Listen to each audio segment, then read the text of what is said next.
So we're finally getting our first look at GTA 6, and I know that we're all excited. It's been 10 years of leaks and rumors and everything else that we've been talking about. And so today I compiled some things that we are fairly certain on that will be in the game as far as location, as far as a time when the game will actually drop, or at least an ETA.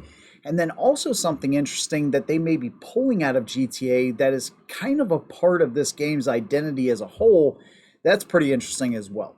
Now, these things are not 100% confirmed, but these are from good sources, even people that have worked at the company. And so we have to take that along with some leaks and stuff like that. So I'm not trying to pass this off as 100% this is what's going to happen, but this is best estimated guess at a lot of this stuff. So take it with a grain of salt. But if you like the content I do here, consider subscribing. Let's go and get into it. First things first, location and characters. And so it has been widely speculated that Vice City will be the next location. Now, I have seen some reports that say the entire state of Florida. I've seen other reports that say this will happen across multiple continents. Cuba has been brought up. Colombia has been brought up in South America. All we know and what we think we know is Vice City will definitely be the center of the action in this game. Now, one thing they're also going to do that I've read multiple times is that they will be adding locations to the map after launch. And so it's not like you get the map and that's all there's going to be. They're actually going to expand upon this post-launch. So that's pretty exciting. Don't know that 100%, but Vice City looks like the most likely location in the upcoming game. Characters. So we kind of saw this in last year's leaks, which Rockstar did acknowledge as being real, and how disappointed they were that these leaks, were the way basically the entire community found out about some of this stuff. But for the first time ever, we're going to have a female protagonist. So it's going to be like a Bonnie and Clyde type of storyline, which is pretty interesting and kind of cool, honestly. Jason and Lucia are supposed to be the name of the main playable characters, and then we will be able to switch between those characters just like what we had in GTA 5. Now, I have read reports that this is going to be co-op as well, as far as the story mode. So you'll be able to play with your friends and do everything in Vice City. If it turns out to actually be Vice City, you'll be able to do all of this stuff with another friend, which is freaking awesome. I really hope that specific rumor is true, because that's really cool. Now, another thing we know is dynamic weather, but it goes a little bit further than what you may think. So we know there's going to be a day-night cycle. We know there's going to be rain, thunderstorms, all of that kind of stuff. But these things can pop up very quickly. Think about Red Dead Redemption 2 and how good that weather system was. But they may be taking it a step further by bringing in these really destructive events. So if it's in Miami or Vice City, GTA's version of Miami, hurricanes come to mind. So it would be interesting if you have a portion of the map that's completely torn up by this hurricane, and then you see obviously workers coming in, power lines down, who knows? I mean, everything that comes along with a hurricane. And so that really intrigued me. Somebody mentioned tornadoes as well, which, hey, Florida does get tornadoes, so that could be a part of it too. But the dynamic weather sounds really exciting. Now, one thing that Take-Two has already gotten a patent on is their locomotive technology. Now, I'm not going to pretend to sit here and tell you that I know everything about this technology, but essentially it affects how your character acts in certain situations. So as opposed to having different animations for each time your character, is walking in the rain or walking injured, there's actually these building blocks that happen in real time that will affect your character, whether you're driving or whether you're walking while you're injured or crawling or going prone or anything like that, that will actually affect your movements naturally as it's happening. Again, I don't understand everything about it, but that's basically what I've gathered from it, and that's something Take-Two has already gotten a patent on. So just expect for the character animations and how you interact with the environment to look more real and immersive than anything that we've ever seen in another game. Included in that is the ability to actually go into multiple shops around the entire city, or multiple buildings, right?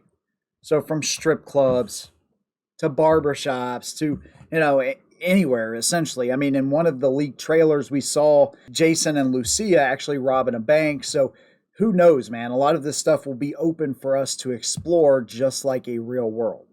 Now we're supposed to have like jammers and stuff that we can use to detect police or, interfere with their communication because once the police are able to recognize you, they can use every tool at their disposal, like your license plate number. And witnesses can report your crimes to the police, like in Red Dead Redemption 2, and give full descriptions of you as well. So it won't be as easy to get away in this one. And so they will be able to track you better than they ever have in any of the other games. And it was pretty good in GTA 5, but expect a smarter AI system, not only with the NPCs that you interact with, which will be pretty fun, but also with the police as well. So that's a very exciting aspect to the game that I really look forward to. One thing I love, and I know you guys probably do too, is when you get into a game that has really good AI and not just people just running around. I mean, think about a Call of Duty or something. You play on a normal mode or whatever, and the AI is really dumb. Expect the AI in this game to be very smart, very immersive, and be able to react to you in different ways that we never have before. So that's pretty exciting. So when should we expect this game? Well, if we look at the past, I believe GTA 5, from the time we could pre-order to the time it came out, was like 10 months. So if Take-Two has actually announced that their fiscal year, which is from April of 2024 to March of 2025, is going to be huge for them. So I think it's safe to say, and that's a big gap, but at least we have something to go off of there. But I think it's safe to say that they are expecting big returns on this game, which is obvious because GTA 5 sold 185 million copies, okay? So between April of 2024, which I would not expect it to be that soon, and March of 2025, which is probably going to fall somewhere in between there. My best guess at this, and this is just a guess, would be somewhere around November of next year. Maybe this time next year is when hopefully we'll be able to pop that disc in or download it from the PlayStation Store or Xbox Store and finally be able to play it. If we follow what they've done in the past, this is going to only be on the next gen consoles, so your PS5 and your new Xbox, and then PC ports typically come like a couple of years after. Now, one of the things I wanted to highlight, and one thing that GTA is fantastic at doing, is making fun of absolutely everybody. Why, oh, why weren't you drowned at birth? Black, white, gay, straight, everybody was in the crosshairs when it came to being made fun of. Republicans, Democrats, it doesn't matter, right? And so I read something interesting that said that Take-Two and Rockstar specifically, is actually going to pull back on some of the jokes and stuff that they say about certain marginalized groups. I really hope that that's not the case. To me, it makes sense that we have our first Latina protagonist who's a woman in Miami, right? Especially if you're talking about locations like Cuba and Colombia, which are possibilities too. There's a really big Hispanic community in Florida and in Miami. So that makes sense to me. Things like that push the storyline that makes sense are fine. But when you do things that are for the sake of diversity that are just there so you can check some boxes off because, companies are glad that you did it are ridiculous. So I really hope that those things aren't true. I hope it's as offensive as GTA has ever been, because that's one of the beautiful things about this game is that it's going to be offensive. And that's part of the awesome nature of GTA. That's why it's been a hit piece for critics ever since the first one came out in 1997 and been wildly successful with the public because we like that kind of stuff. Now, I don't know at what extent they're going to do this, and I don't even know that they're going to do this. This could just be some stupid rumor out there. That's why I didn't want to spend too much time on it.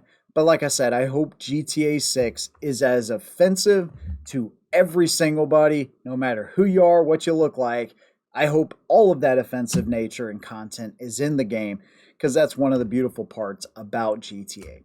So that's what we know so far in the leaks and the rumors and some of the more credible things that I've looked up. And I'd love to hear from y'all, man. What have you seen that really intrigues you about the game? Or maybe one of the points I made today that really stuck out to you? Leave those things down below. And again, if you like what I do, consider subscribing. See y'all in the next one. And as always, hold 'em down.